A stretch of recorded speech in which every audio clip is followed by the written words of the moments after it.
Welcome to Tech Bytes and News, your daily roundup of articles featured in Hacker News. Today, we're diving into a fascinating study linking head trauma, herpes, and Alzheimer's disease using incredibly innovative lab-grown mini-brains.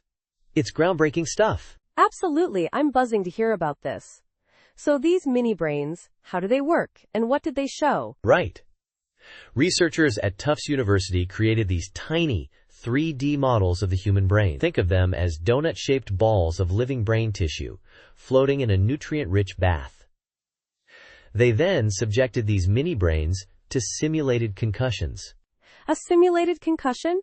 How did they do that? They used a piston to whip the platform holding the mini-brains back and forth, mimicking the impact of a head injury. The results were striking. Striking how? Mini-brains with latent herpes simplex virus type 1, HSV1, infections, the kind that causes cold sores, showed a significant increase in inflammation, amyloid plaques, a hallmark of Alzheimer's, and neuron death after the simulated concussion. The infection-free mini-brains, however, showed only minor inflammation. So the concussion essentially reactivated the dormant herpes virus? Precisely. This study directly links head trauma, a known risk factor for Alzheimer's, to the reactivation of HSV1, leading to Alzheimer's-like pathology. It's a game changer. But isn't HSV1 incredibly common? How can it explain Alzheimer's, which affects a much smaller percentage of the population? That's a great point. The researchers suggest that it's not just the presence of HSV1, but the combination of the virus and a secondary inflammatory trigger, like a concussion, that leads to the disease. It's the perfect storm. This study also highlights the importance of antiviral drugs as a potential preventative measure.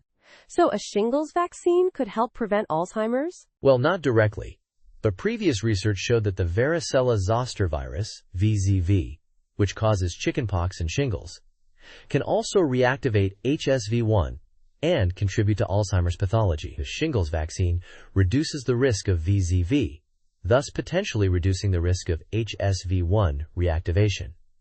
It's all interconnected. This is all incredibly exciting, but are there any limitations to this research? Absolutely. The study used mini-brains, not actual human brains. Further research using animal models is needed to validate these findings, but this is a significant leap forward in understanding Alzheimer's.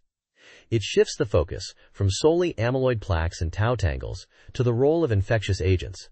It's amazing how this research builds upon decades of work by Ruth Itzhaki, who's been championing the microbial theory of Alzheimer's for years. Absolutely. Her perseverance in the face of skepticism is truly inspiring. This study is a testament to her vision and the power of new technologies like these mini-brains. It's a fantastic example of how scientific breakthroughs can come from unexpected places. Indeed! This opens up so many new avenues for research and potential treatments.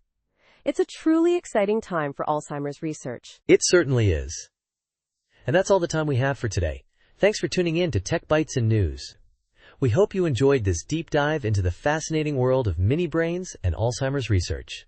Have a great day, and we'll catch you next time. Goodbye. Bye-bye.